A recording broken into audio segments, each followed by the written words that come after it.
Hey guys, welcome to the second episode of the SmB Show. I'm your host, the SmB, and tonight we will be talking and discussing about Raw. So let's get started with. But before that, I would like to make you know that Adam Rose has been released by WWE, and moreover, Adam Rose asked for his release. So technically, he wasn't released indefinitely like the others, but he has been. Anyways, um, so this week's Raw was an above average show.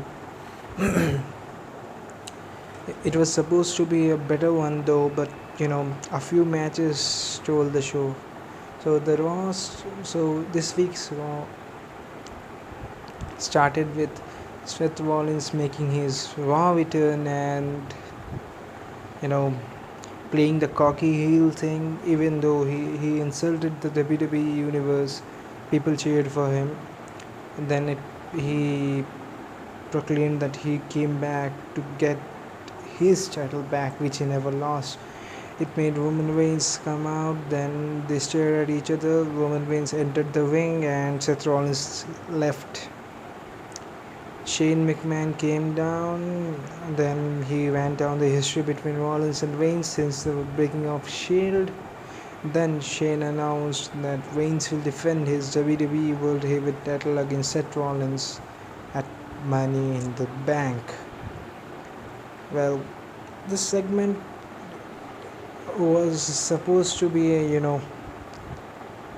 Seth Rollins, main attraction on Seth Rollins, it should have been, but again WWE made Seth Rollins, WWE is trying to decrease the number of cheers when Seth Rollins entered, he got a huge pop, but the production managers were trying to decrease it because the heel thing, they're trying to make Roman look strong. Anyhow, the fact still remains that Rollins stole the show, and they should not have made Rollins leave the ring when Roman came. So the coward heel thing is still going on. While leaving that, we had Money in the Bank qualifying matches for Money in the Bank ladder match, and the first match was between Sheamus and Sami Zayn. It was a hard-hitting contest, to be honest, and Sheamus has had the upper hand since the beginning, but at last he fell short. And when Sheamus rolled Zayn inside the ring, and when he entered, out of nowhere, Zayn exploded Sheamus out with a hell of a kick for the win. After that, Sheamus was literally upset, And while Apollo Crews was being interviewed by Renee Young backstage, Sheamus attacked him. Then the New Day came out. In the next segment, the New Day came out, and there was a birthday cake in the ring. There was a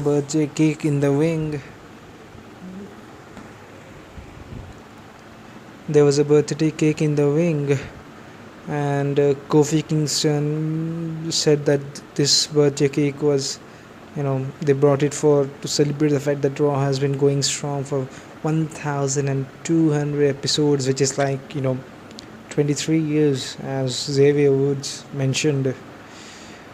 Big E took the cake and he threatened to hit a fan in the face. A kid. But it was funny, to be honest. Then when he was about to hit Byron Saxton with the cake, the social outcast came out of nowhere and attacked them. Big E tried to make the save, but they took him out too. The match started between Social Outcast and New Day. It was a short match, if you say. It ended when Big E picked up um, Slater for the big ending, and Kofi hit the the combined finisher they hit on Slater for the victory. After the match, the New Day took the cake, and Biggie held Biggie held Slater, and this Kofi Kingston and Xavier Woods clotheslined Slater with the cake. Then the second Money in the Bank qualifying match was to be held between The Miz and Cesaro. Yeah, and it started well. Miz started with Miz cutted a, Miz nailed a promo before starting the match, and Cesaro started with upper uppercut train. Cesaro's Cesaro's shoulder was badly hurt. He underwent a surgery before, but Miz was working on his shoulder, which made Cesaro to wrestle one-handed. But still, when Miz went off the top rope and dived, Cesaro catched him with a European uppercut midair, then hit the neutralizer for the pinfall. Then a backstage interview took place, and Rollins told Renee Young that everything began for him at Money in the Bank. A few 2 years ago, I guess. And then he saw Stephanie McMahon, and as usual, the authority thing, he went for a hug, but Stephanie pushed him away and said that everything has changed here, and that means their business relationship which they had has changed as well. So they shook hands, and Stephanie walked away. The next match was a Money in the Bank qualifying match, and it was between Apollo Crews and Chris Jericho. Well, Chris Jericho didn't have the upper hand in the match though, but Apollo Crews performed significantly well. It's too early though for him to get a huge win over Jericho. I don't really blame, or like people are whining that Chris didn't put over Crews. Crews is an excellent wrestler, but he still has to work a lot because his microphone skills are average. I haven't really seen him talking on the main event on the ring, except NXT, and the character WWE is not giving him a character. They need to give him a good gimmick, but at the end Jericho had the code breaker for the win. And that Sheamus was watching backstage this match, and I believe WWE is going to push this confrontation between Jericho and Crews ahead, and the feud is going to start, and this might really put Crews over a huge over. This will put Crews over a huge time. Fuck, man. Shit. I botched again. Anyways. This will put him over a huge time. This will put him over. And this might lead to a match between Sheamus and Apollo Crews at MITB. Money in the Bank, maybe pre-show or whatever. But they must push this feud to the next stage, so it will help Apollo Crews to get some TV time. Not that but a feud can really build his character. Then but the match was really good. It was worth watching. They both had numerous both nailed numerous shots. I mean, moonsaults were there. Enziguri, atomic power bomb. Then we have walls of Jericho, lion salt, and it ended with triangle drop kick. Jericho tried his patented triangle drop kick, but and also a code breaker. There were numerous slams. Anyways, next it was a backstage segment between Baron Corbin, and Dolph Ziggler. Baron Corbin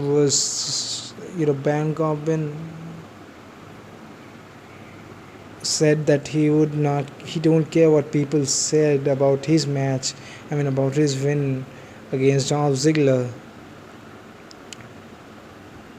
Then Dolph Ziggler, walked in and said that Corbin can't wrestle and can't speak and all.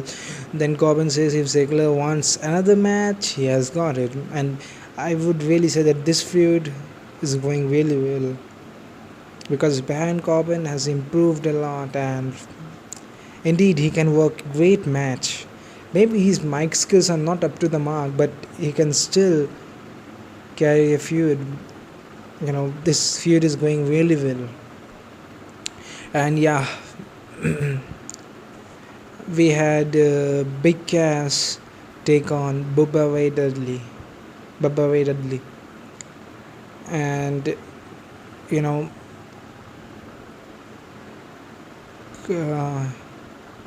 yeah, Enzo was there. Enzo returned. He didn't return.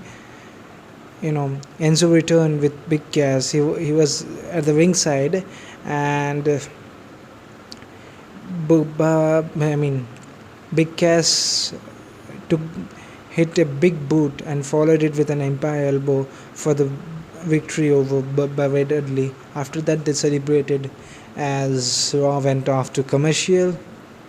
Then we had a segment. This was a women's segment. Women's division segment between Charlotte Flair and Anna Brooke.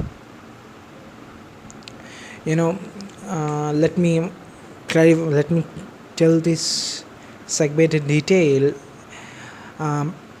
Ric Flair told everyone about how Charlotte has made him proud and how everything she has accomplished. Then Charlotte thanked herself. Then she said that Brooke made the right choice siding with her last night.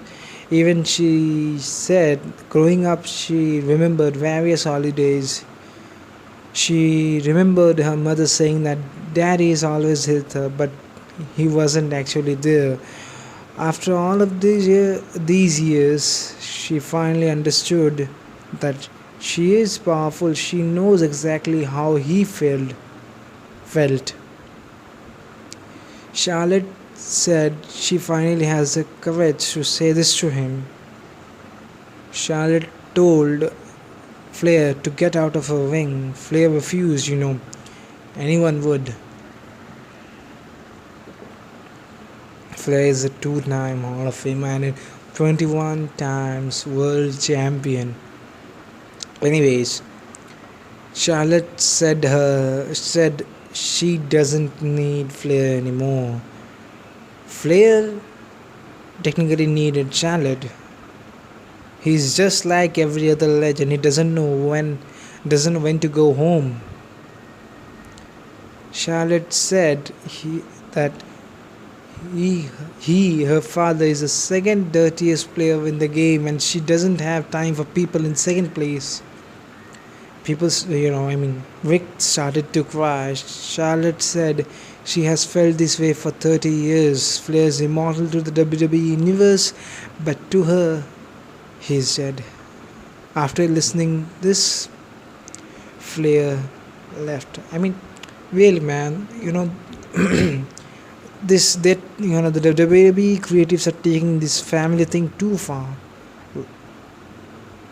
Like last time when we heard, I guess Cody Rhodes said that Dusty Rhodes is dead for him.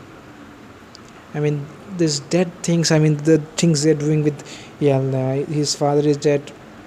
I mean, Charlotte saying that Ric Flair is dead for him. These things are not, you know, even though this is isn't the PG era, whatever, this is a new era or whatever, but this thing should be limited.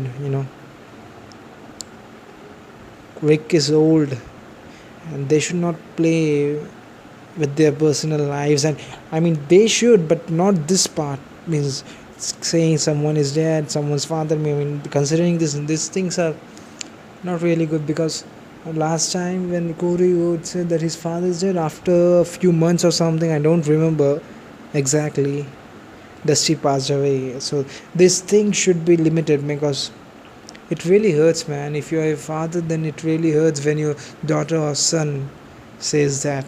It really hurts. So WWE should limit all these things. Should put a limit to these things. Anyways, so next match was a Money in the Bank qualifying match between Dean Ambrose and Dolph Ziggler. The match started with trading armbars between them. Ziggler tried to pin him early in the match. They traded pins. Then Ambrose hit head butterfly suplexes on Ziggler on the top rope. Then Ziggler tried for X Factor and zigzags and drop kicks, crossbody blocks. It ended when Ziggler went for the zigzag, but Ambrose held on himself to the ropes, and Ambrose had the dirty deeds for the win. This match was not that good, but it was above average and it was worth watching. They absolutely killed each other in this. Ambrose was already, he felt the impact of the Asylum match which took place this Sunday on Extreme Rules, though, but it was good. So Ambrose qualified, Cesaro qualified, and Sami Zayn qualified, and Chris Jericho qualified for the MITB ladder match. So moving on to the next segment, we saw wait a second. Yeah, Ric Flair walking in the back when a young asked him about, is there anything he would like to say, and Flair says not now. Flair said not now, and he walked away. And then the camera faded into black, and in the ring, AJ Styles came and said that Reigns is as good he thinks he is. So Styles goes on to say that if it wasn't for the club, let me clarify, the club includes Carl Anderson and Jock Gallows and the Usos, he would have won the title last night. Anderson and Gallows came out. They said that Styles need to take that back. If this was back in Japan, Styles would have bought them a beer to thank them. Gallows said if Styles didn't have them, he would not have made it to Extreme Rules. Styles says that they are done professionally but not personally. They are still brothers. Anderson said they are not brothers anymore and they are not friends anymore. Styles told them if they feel that way, this is his ring and they need to get out of it. And basically Anderson and Gallows left the ring. So this is it. The club turning heel, and maybe we might see them bringing Finn Balor and starting a feud with AJ Styles. It was a overall average segment because there was no interactions between any of these gentlemen. So moving on to the next, and it was the main event of the evening. It was a match between AJ Styles and the badass Mr. Wrestling Kevin Owens, and the winner would qualify for the Money in the Bank ladder match. They started with Styles and Owens arguing in the middle of the ring. They traded haymakers, kicks, drop kicks. Uh, Owens slapped Styles at a point when Styles go went for a drop kick and Owens held on himself to the ropes. Owens slapped. Owens clapped at Styles and said, "Good job." That was a funny moment. Then Owens hit the ropes and ate a drop kick. This match was a foolproof.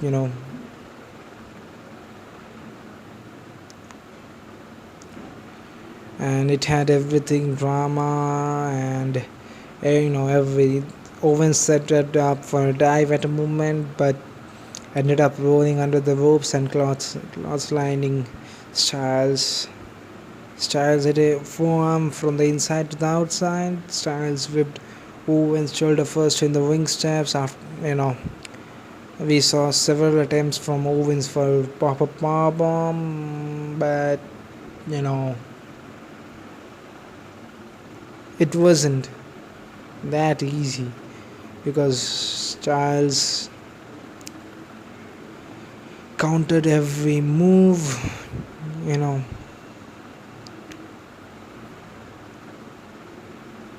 and AJ made it wait, one second, yeah, and both men brawled on the outside. He tossed Owens into the ring steps. We had KO firmly controlling AJ Styles. After the commercial break got over, AJ Styles fought back. It was an awesome match if you say it, but if they could have pulled it a bit longer, it would have been a 5-star classic. And I believe it is already a match of the year contender. AJ van offense, KO turned the tides. AJ hit a big German suplex at a point, then Enziguri for a near fall. AJ tried for a Styles clash, but KO hit a package shoulder breaker for a near fall. KO went for the ropes, but AJ met him and to roll up. KO took the upper hand and delivered a moonsault, and it was epic. But Styles slid out of the way. AJ responded with a sick. Man, that's putting both 450 off the top rope was, significantly amazing. I don't know what to say. Man, the fight ended up back outside. Styles jumped at Owens, but Owens caught him with a power bomb in the ring steps. Styles was almost counted out in that moment, I guess, in the ring by 8. Then back in the ring, KO went for the pop-up power bomb, but Styles jumped over him and nailed a belly kick. Near fall after near fall. Styles then rolled under the rope and set it up for a forearm, phenomenal forearm. And this is the exact moment when KO dropped him with a drop kick. Then Styles fell over and KO hit the pop-up power bomb for the win. See, the spots fixing had been great overall. If you think AJ is going to lose, it's gonna be the phenomenal forearm costing him the match. That spot is fixed for every match. Whenever he went for it after a long time in the match, then you should know that it's going to end him, like it happened at Extreme Rules, it happened at Payback when he ate a spear from the shitty guy, Roman Reigns. Well, man, this match was really exciting and exceptional. And I believe WWE should have carried it a bit long so that it would have been a 5-star classic match, to be honest. And it did steal the show. It did, because there wasn't a better match than this even the whole time, you know. And the trading of blows, the 450 splashes, the top row splash, all were up to the mark. But the commentators, especially JBL, called this as a tough 24 hours for Styles. I mean, it was a tough for him, but was also a tough night for WWE, as this show took place at Baltimore, and at a point the atmosphere was too lousy. I mean, they lost the crowd at some point. Owens, I mean, it sent me chills through my, it gave me chills. I got goosebumps when Owens got a huge Raw main event win, and not against a ordinary guy, against the phenomenal one, AJ Styles. And it's not a ordinary victory, if you say, because he is one of the best workers in this world today. To be honest, this should have been a better night for WWE. The MITV qualifiers gave a lot of the match's purpose, yet it just felt like a flat show that peaked in the opening segment. I mean, it was really a good show, if you say, but it was all,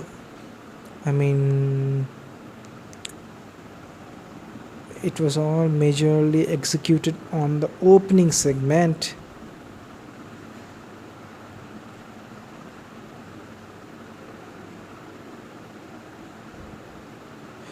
It was all focused on the opening segment, which was supposed to be a better one. But it wasn't. They're still trying to make Owen look strong by making Seth Rollins a covered heel. But to be honest, I feel sad for AJ, because 3 consecutive pay-per-view losses. I don't remember when he exactly won a match.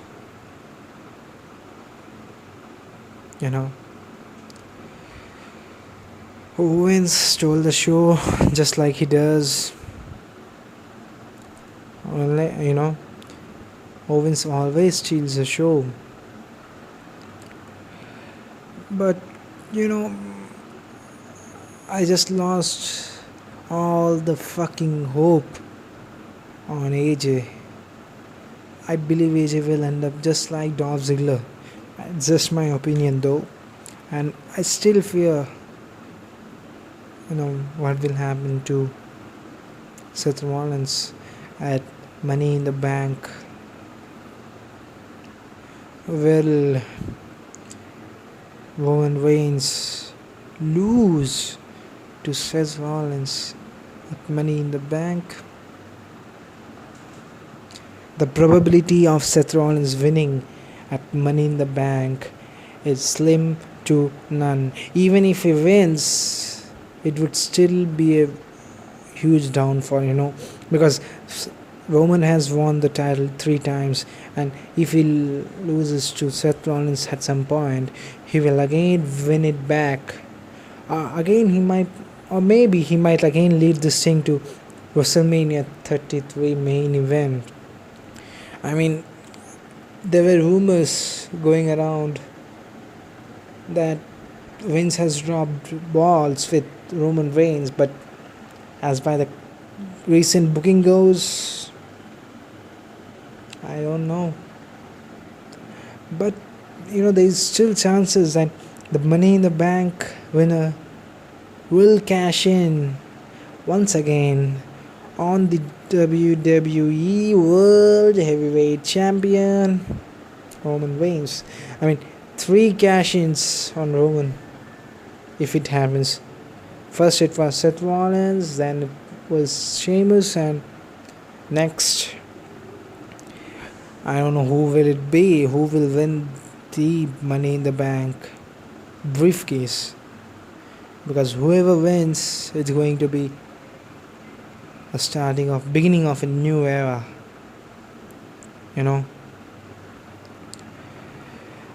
If the people who has qualified for the Money in the Bank ladder match are all of the new era except Y2J, but Y2J deserved to be in the match, and still there are 2 other superstars to be added to the Money in the Bank ladder match, but as of now the selected ones are Sami Zayn, who earned the shot at the briefcase by defeating Sheamus.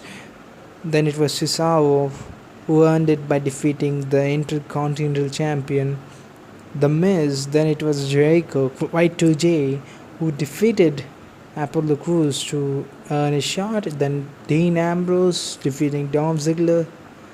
Then it was Kevin Owens performing significantly well to get a shot at the title, defeating AJ Styles. And as as the official website of WWE says, there are 2 other superstars to be added in the match, and I literally believe it is going to be one of them is going to be John Cena, and the other guy might be Randy Orton or Bray Wyatt. I mean, it can be anyone, to be honest. So we can just wait.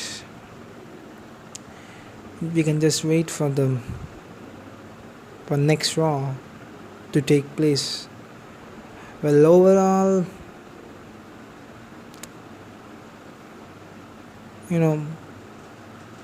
it was a good show. Few matches stole the show, but the focus was on the opening segment, which didn't last long and didn't perform significantly well to be the main attraction of the show. It was the main event, which was between Kevin Owens and AJ Styles. So the overall rating I will give to this show, it was a better show than last week, and last week I gave it a 7.2, and this week I will give it a 7.5 out of 10. And the main event was a classic, and I will give it a 4.5 stars out of 5. So let's wait for Dave Meltzer to give his rating. Anyways, so thank you guys for listening to this show. I hope you like it. If you do, please give us a thumbs up and lay your opinion in the comment section below. Thanks for listening. This is the SmB, your host, signing out. Have a great day.